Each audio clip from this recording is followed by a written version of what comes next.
ഡയറിയിൽ നിന്നാണ് ഞാൻ കൂടുതൽ കവിതകൾ എഴുതാൻ തുടങ്ങിയത്. അപ്പോ എനിക്ക് ഇപ്പോ സമീറ ടീച്ചർ ഒരുപാട് കാര്യങ്ങൾ നിങ്ങൾക്ക് പറഞ്ഞു തന്നു. കഥയും കവിതയും പാട്ടൊക്കെ പാടിത്താണ്. ഒരുപാട് സന്തോഷം. എന്റെ വിദ്യാലയത്തിൽ തന്നെയാണ് ടീച്ചർ. ഞങ്ങൾ ആദ്യമായിട്ടാണ് പരിചയപ്പെടുന്നത്. ഒരുപാട് സന്തോഷം ടീച്ചറെ പരിചയപ്പെട്ടതിലൊക്കെ. അപ്പോ എന്താണ് വായനാദിനമാണ്. വായനാദിനം ജൂൺ 19 വായനാദിനമായിട്ട് നമ്മൾ ആഘോഷിക്കുകയാണ്.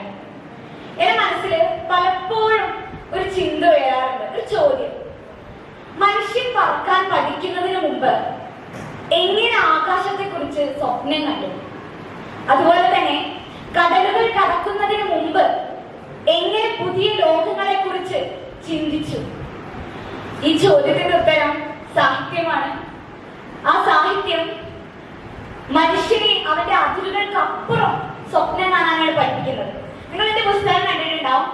ഇപ്പൊ കാണിച്ചു തന്നു. പറക്കാൻ കൊതിച്ചവൾ എന്നാണ് എന്റെ പുസ്തകത്തിന്റെ പേര്.